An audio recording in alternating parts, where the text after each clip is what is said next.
Welcome to this chapter of Globalization in Political Science. Incidentally, it's the last chapter in your textbook, part 2 of Political Science. Globalization as a subject, ये आपके economics में आ सकता था, ये आपके commerce में आ सकता है, ये आपके अकाउंटेंसी में आ सकता है, because it's a very generalized subject which is a synthesis of lot of disciplines. Here it has come in political science, easy topic, and if you are one who has been reading newspapers or you are okay at current affairs, it's even easier. And the best part of it is, not only is it interesting, but you can score 3 to 4 marks effortlessly. So let's get started. Globalization. सबसे पहले, what does it mean? This is a term that all of us keep hearing all the time. But you know what? The ones that we use almost in our daily life, those are the ones that are difficult to define. And one question that could just come is, what is globalization? आपके MCQ में आ सकता है. So let's get started. Before we get in there, what are the things that we are going to cover in this chapter? We will understand globalization. We'll understand the positives and negatives of globalization.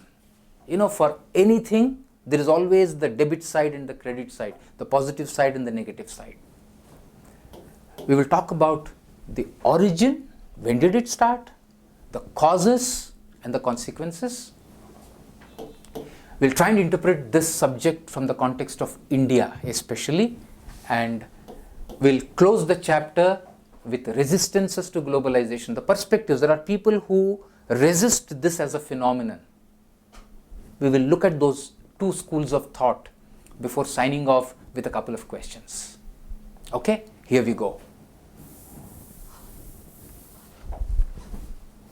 The most important part.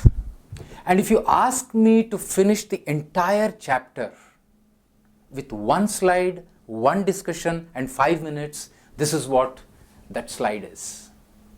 Okay? Understanding globalization. And very easily, if you were to ask me to define globalization in one word, I would say flow. Flow of what? Flow of 4 things. 1, flow of ideas, flow of people, flow of capital, and lastly, the flow of things. Flow from where to where? Flow always happens from a place to another place, right? Simple. Flow from one part of the world to another part of the world. That's it.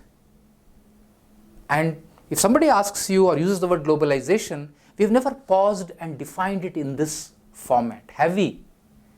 और इसको याद भी रखना है तो एक और बड़ा सिंपल तरीका है, CPIT. Capital, people, ideas, things. That's it. At the definition level, please remember, this can come as an MCQ, saying that globalization is defined as flow of CPIT. Okay? There will be few options, you will eliminate those, or if you remember, you will do it straight away.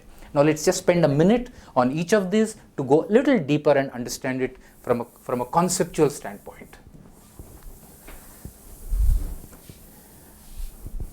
Let's take an example and do it. Think of your friend who's working at a call center.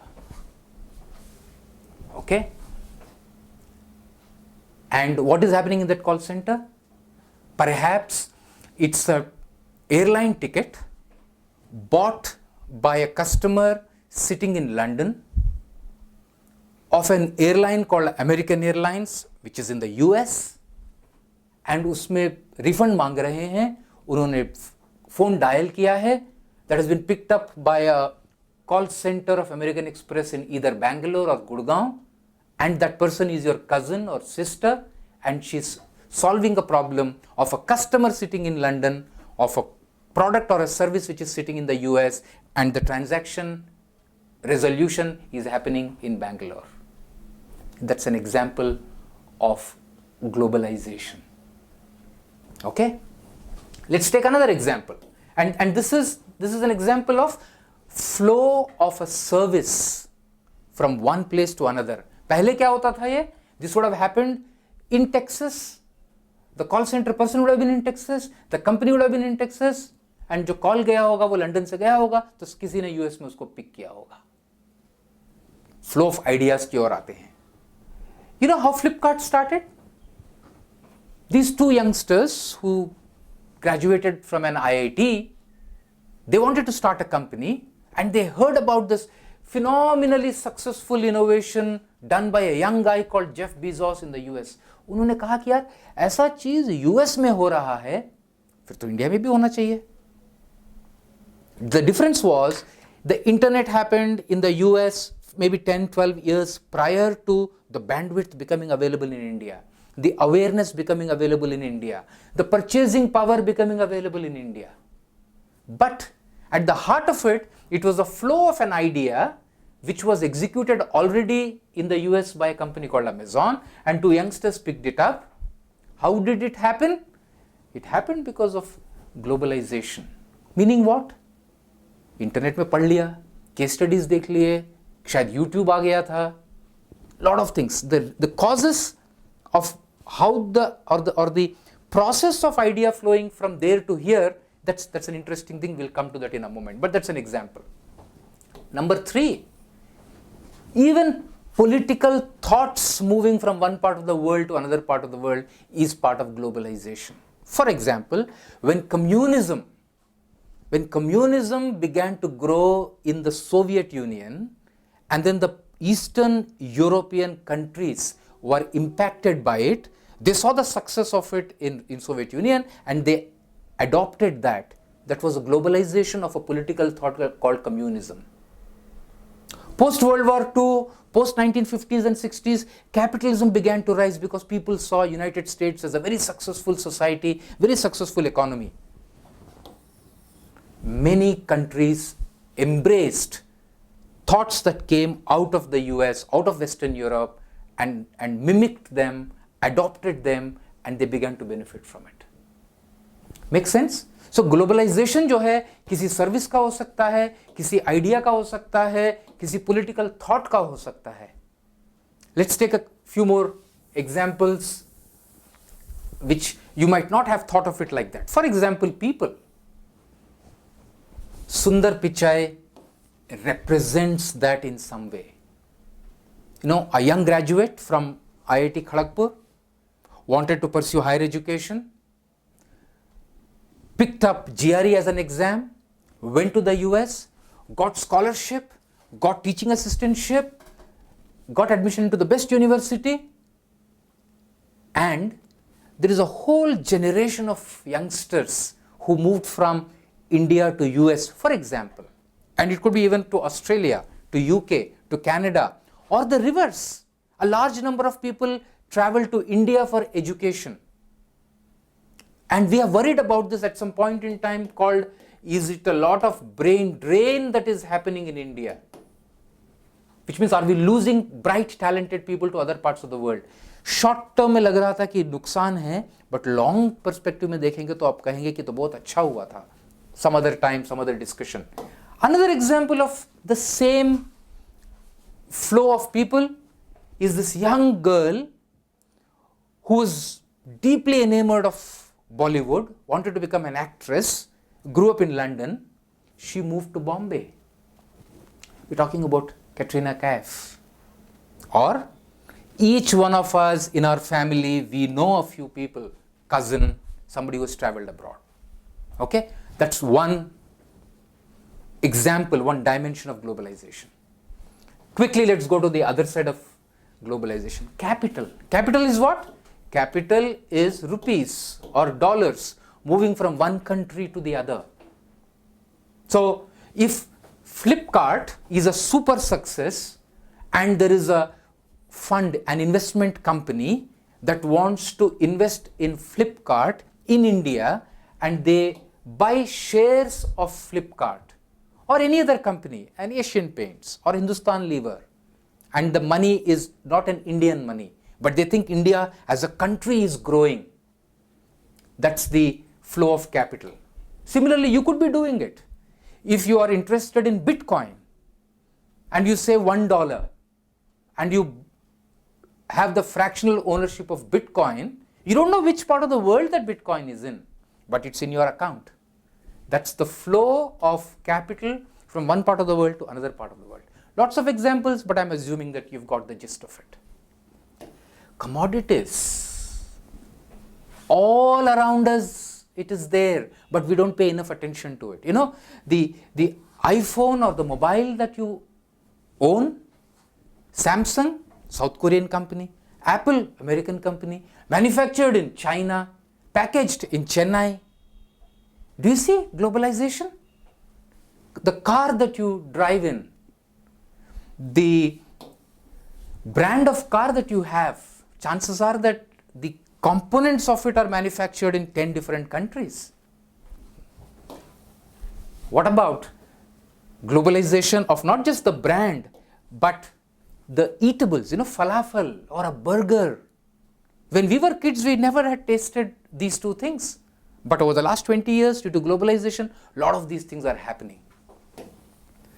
Products and services, all that you see on YouTube, effortlessly some yoga expert in Rishikesh is uploading a yoga video and a lady in Argentina is watching it. She wants to subscribe to his or her video. She pays money on YouTube. It goes to her bank account in Rishikesh, and globalization is here and now.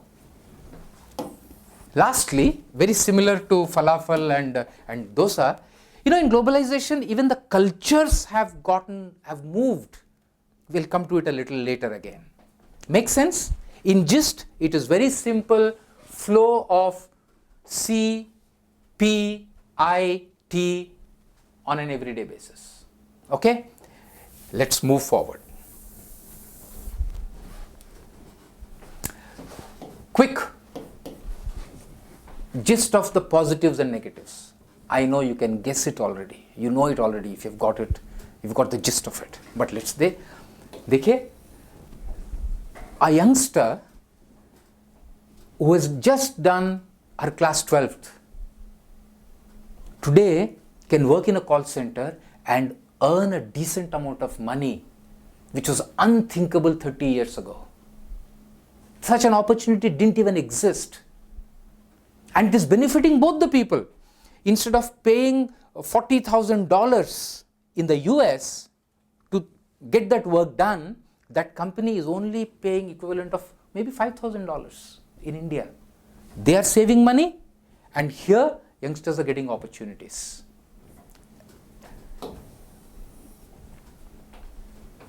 You get to buy a lot of stuff very cheap because it is being manufactured in a very efficient way in some other part of the world. And that is another important benefit of globalization. I'll cover it with a couple of more examples in another slide. Another very important thing that has happened because of globalization is, because you are able to see India as a country, if I take an example, you are able to see that these young girls are allowed to study, are allowed to work, are allowed to be financially independent. In other parts of the world, Indian parents, Indian mindset also changed. So globalization also had a very positive impact in some sense on the cultural side of it. Okay? And that is what we need to be very, very mindful about when you're looking at globalization on the people side. Okay? Let's come to some negative aspects. There is nothing in the world which has only the positive implications. Okay? For example, there are these massive American seed companies who over a period of time have done research and produced seeds that increase the productivity of your crops. The farmers got used to it. धीरे धीरे उसका price बढ़ता चला गया. So these farmers, when they got used to it, and they have invested a lot in the seeds, but for some reason, let's say the crop went bad.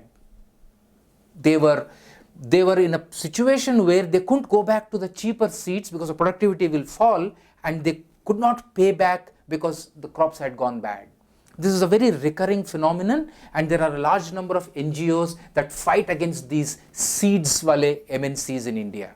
Just keep that in mind, and if you find an opportunity, watch the video of a lady called Vandana Shiva. She is a big, let's say, opponent of this problem that India is facing vis-a-vis farmers and agriculture. Another example, you might have heard about it. If I am a small retailer and I'm in a particular locality in Pune or Delhi or Patna, and I am meeting the needs of my nearby homes, and all of a sudden an Amazon, and just an example, it could be somebody else also, it could be Blinkit, it could be Zomato, it could be anybody, they come and say that you order with us online and we'll deliver it at your home. All of a sudden there was this fear that the retailers had, that will our livelihood get affected.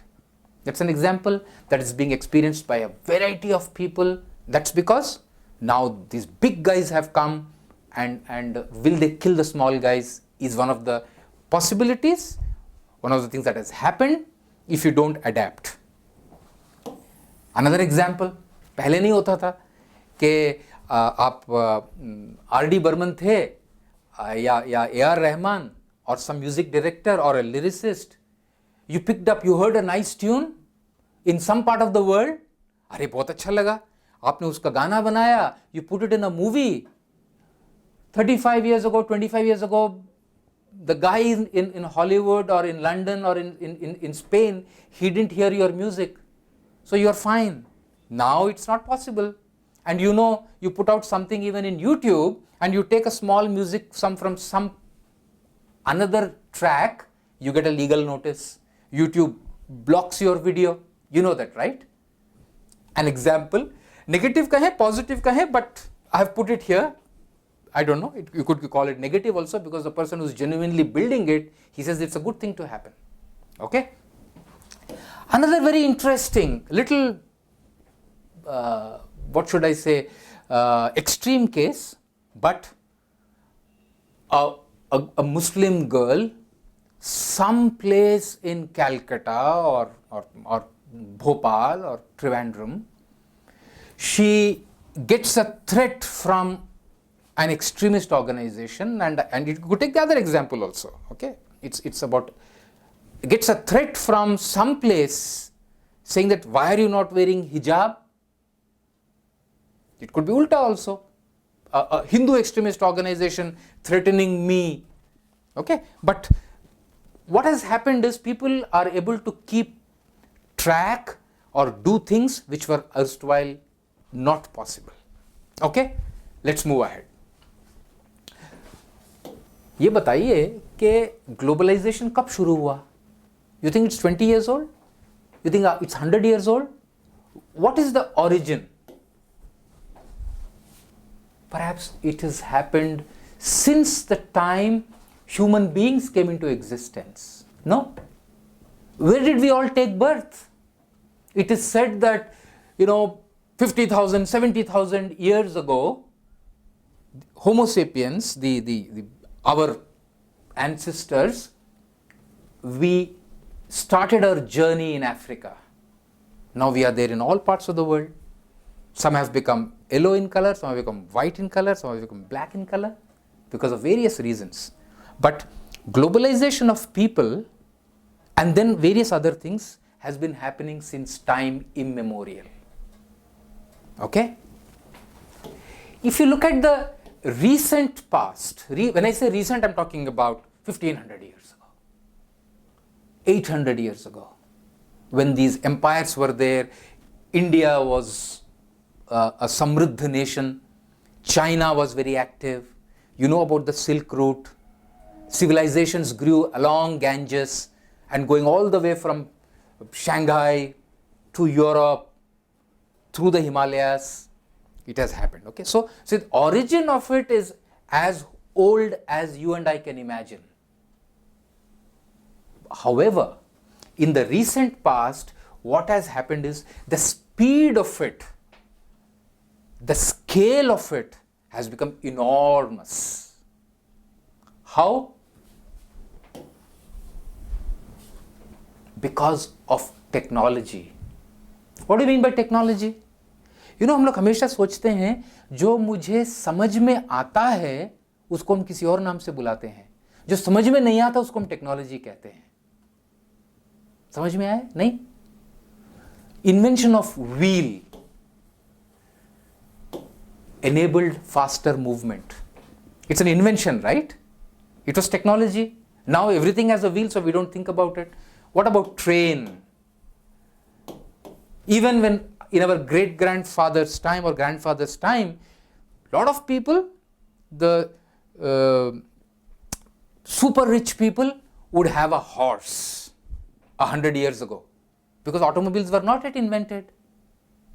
But think of it, इंसान पैदल जाता था, उसके बाद घोड़ा गाड़ी वगैरह हुआ, then wheel got invented, then bus, train happened, then aeroplane happened, ships happened, because of which the movement of people became faster. Let's come closer. So what would take a month to go from one part of the country to another part of the country? In India, you can now travel from India to US literally overnight. शाम को आप बैठिए 11 बजे, सुबह 11 बजे आप US में हैं. Similarly, communication. You know, I can just dial and send a video that I took here, an event that's happening now, to my father who's in some other part of the world, or to my cousin. Ideas, events, everything is flowing in a nanosecond. It's flowing live, right? Computers and web. Even when we were in school, these two weren't there. And even when you were in school, the mobile transactions weren't there. Today you can transact using a mobile. पहले ऐसा नहीं हुआ करता था. So the speed and scale of globalization is multiplying dramatically because of technology, and we've not yet reached its end. You know, there is a hyperloop that is getting built, and they are saying that can you reach from India to US in 2 hours? They're also talking about something called as teleporting. I vanish here and go there. Virtual realities are coming into play. Whole lot of things are happening. So technology will continue to speeden the globalization as a process. Instead of years, instead of months, instead of weeks, it will be instantaneous. Okay, let's move forward. What are the consequences of this? Okay, there are different kinds of consequences. Okay, how? Let's take a look at each one of these one by one. You know, one of the biggest consequences of this has been in the area of governance. पहले क्या होता था, globalization जब नहीं था, then almost everything government did itself. Steel बनाने का काम, स्कूल बनाने का काम, पढ़ाने का काम, ट्रेन का काम, सारा काम गवर्नमेंट करता था. अभी because of now what has happened is the government's job has reduced to doing only the core functions. Look at the law and order, look at governance, look at policies, everything else you let people do. You let the technology people invent technology, you let managers do management, you let entrepreneurs do the business, you let schools run on their own. लेकिन सबको संभालने का policies हम बनाएंगे. एक बहुत बड़ा impact रहा है ग्लोबलाइजेशन का, क्योंकि लोगों ने देखा यार उस कंट्री में ये जो हो रहा है तरीका, इससे country is progressing very fast, why don't we do it? That is one very big thing. At the same time, For example, to keep an eye or a watch on crime, on miscreants, law and order situation, because the technology is being used, now the governments are becoming more effective also. उसके negative नतीजे भी हैं, वो आप सोच सकते हैं, वो कभी और बात करेंगे. मोटा मोटा पॉलिटिकल कॉन्सिक्वेंस ये हुआ है कि गवर्नमेंट की जो पकड़ है, the hold of the government in every aspect of life has in a way reduced, except in policy making and law and order. And in some sense it is argued that that's a good thing to happen. You let people free to do what they want to do, you just make sure that overall order stays in the society. Let's come to the second part, cultural consequences. Imagine, when we were growing up, I had not eaten, for example, I had not heard about paneer butter masala, because I grew up in southern part of India and paneer was not known. Television wasn't there. So only thing I knew growing up in southern part of India was the idlis and dosas, etc. And it's not dosa, by the way, it is dosai. Okay?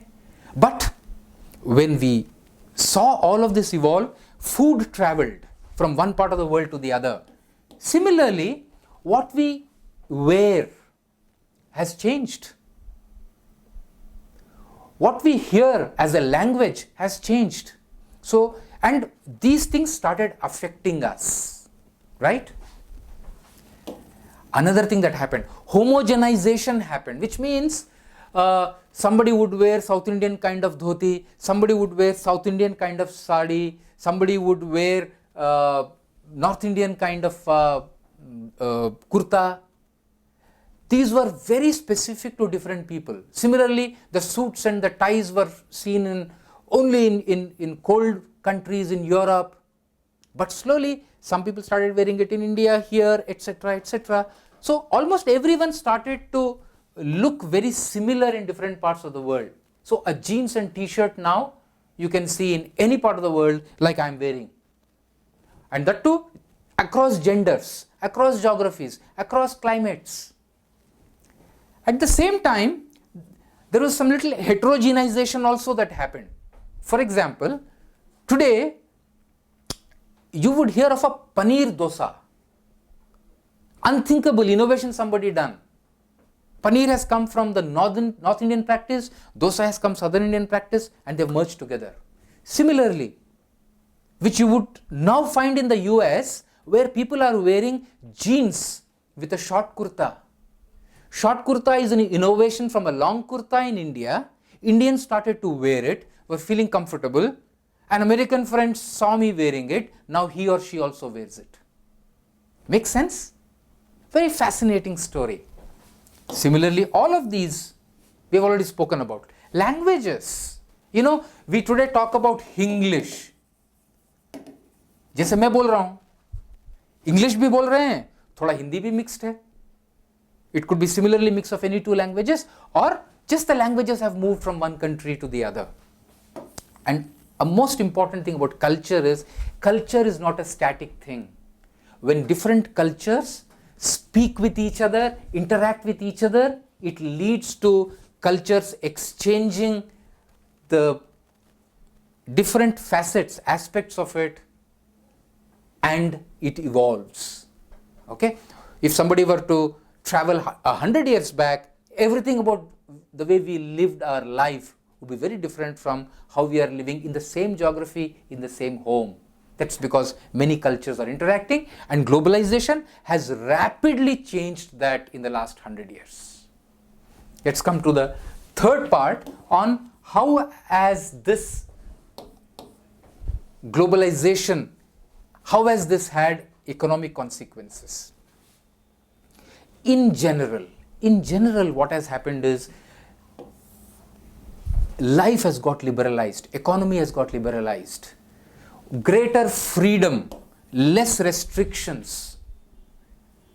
Anybody can import anything, can buy anything, can sell anything, can set up a company, can launch a product. It used to be impossible to do that pre-globalization era, because as I mentioned, the countries became more liberal and they said, यार ये सरकार का काम नहीं है, telephone बनाना मेरा काम नहीं है, गाड़ी बनाना मेरा काम नहीं है, let entrepreneurs do it. So the economic, and when that freedom was given, 100 million entrepreneurs have come across the world. Each one is competing and each one is working with his or her own imagination to make it happen. Ideas have been flowing faster than ever before. There is one interesting place where the countries are still holding very tight. You know what it is? It is flow of people is still regulated through a practice called visa. If you are India and Nepal, you can go from India to Nepal without any restrictions. But still, you need to have an Indian passport. You don't need a visa. But if I am an Indian citizen, if I don't have a passport, I can't go to the international airport. Visa तो छोड़िए. लेकिन 200 में से 150 countries में जाने के लिए मुझे वीजा लगवाना पड़ेगा. So governments are still controlling the flow through some practices. Visa is an example, some licenses are an example. And the last part always is, the question comes, is all that we are talking about, how is it helping the poor? And it is interesting to note that whenever technological revolutions have happened, whenever these globalization practices have moved, invariably they have benefited the poor more than the rich. Of course, exceptions are there in this argument some other time. So, in short, march of history, वक्त को जैसे आप रोक नहीं सकते, history का दूसरा नाम वक्त ही है ना, आप रोक नहीं सकते, उसी तरह से आप इनोवेशंस को रोक नहीं सकते, ह्यूमन नेचर को रोक नहीं सकते, और ग्लोबलाइजेशन को आप रोक नहीं सकते. आपको उस you have to deal with it, you have to deal with it with creativity, with positivity, with caution. Okay, okay, 1 second, let me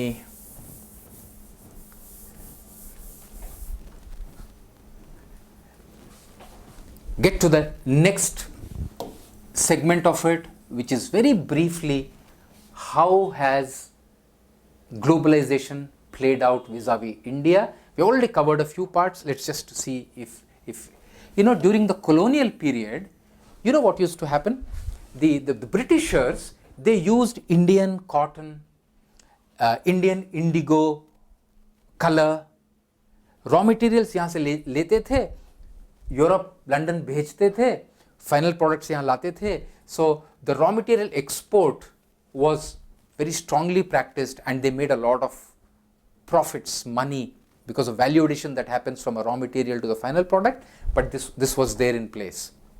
If you travel a little further back, as I covered, India during its golden period, 500, 700, 900 years ago, whether it is during the period of Vikramaditya or Chandragupta Maurya or Cholas or Cheras or Pandyas, during that time when it was very successful, very rich, very prosperous, India had really exported lot of things by doing two things. One, they attracted travelers who came here, learnt, and then went back to their countries with having enriched themselves through knowledge, through wisdom, through books, through literature.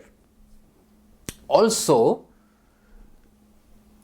India exported a lot of language, culture. If you go to countries like Indonesia, Malaysia, Sri Lanka, not only Buddhism went, but during the Chola period, a lot of economics was happening, trade was happening. So a lot of those things happened, and similarly the Silk Route that we spoke about. India was a big contributor to the Silk Route thing. So this was a very interesting period when India was a net exporter, but a lot of beneficiary also of the global goodwill, travelers, money, and so on.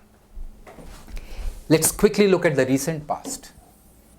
Post 1991 is when India woke up and became liberal. Before that, what happened? India was, independence ke baad, India said, we need to be self-sufficient. While that was a good thing, they shut the borders. And in the short term, 10-20 years, it was good. India set up factories, institutions, produced steel, produced iron, etc., etc. Agriculture, all of that happened, very good. But because we were not allowing out external manufacturers or producers to come here, or allowing Indians to send it abroad, the competition was low. Hence, the quality was not that great. For a variety of reasons, when India reached 1991, we were staring at very, very challenging problems, economically speaking, and liberalization was done. This gets covered at depth in economics or even recent history, political science, but it forced India to do economic reforms, do liberalization, and that led to a huge benefit to India. Indian quality of products went up, entrepreneurship went up, license Raj came down, foreign companies could now come and access the opportunity in India. Whole lot of those things happened, and that ended up accelerating the growth of our nation post 1991. Okay, very interesting question could come here. The last aspect of this chapter. What are the resistances to globalization? Globalization is been largely beneficial, largely unstoppable. But there are two sets of people, or there are people who have reservations. They can be put in two different boxes, as we call it, the leftists, people who are closer to communism, and the rightists. What do the leftists say? Leftists say that यार globalization में ना क्या हो रहा है कि अमीर अमीर तरीन होता जा रहा है और गरीब गरीब तर होता जा रहा है. Okay, I think you can find a little bit of data in support of this. We should not brush it aside, and from time to time in different countries they have looked at this challenge.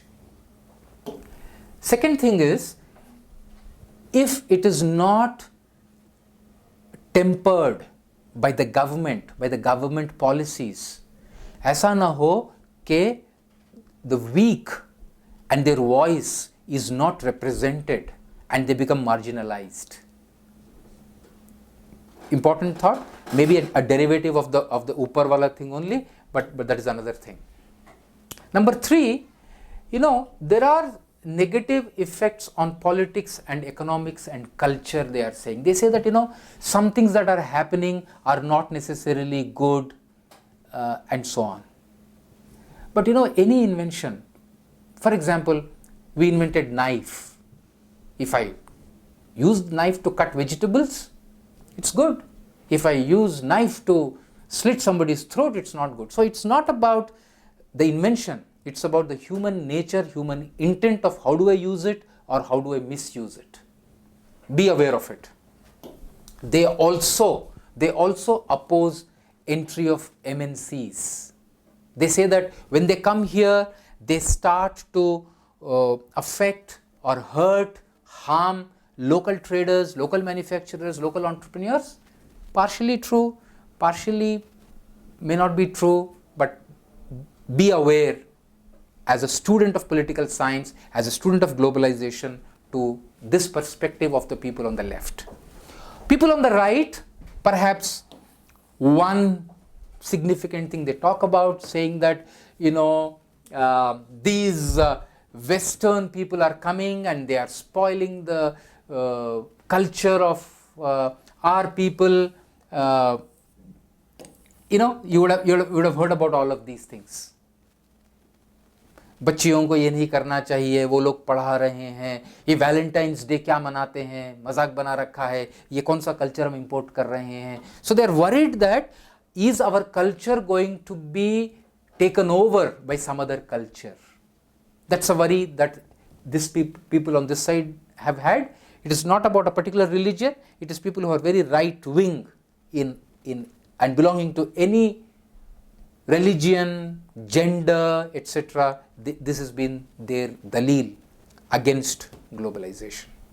Okay, that brings us to the end of this chapter. I hope it's easy. Make sure that you go back and read the chapter again, and you will be able to answer some of these questions that I have put here. Look at this. Homogenization is what type of consequence of globalization? Homogenization of people, like I mentioned to you as an example. Similarly, question number 2. There are practice questions that you have. Go ahead and read it. Which of the following statements are true? Answers are given here. Globalization is an intra-company phenomenon. Services are not a part of globalization. Very easy. Globalization is about interconnectedness across geographic boundaries. Okay, I've just given it to you here as an example. This is the kind of questions that you might get. Okay, great. Let me end the chapter here. I hope you had fun learning about it. Easy chapter, 4 questions on your way. Have a great time. I'll see you in another session soon. Thank you. Bye-bye.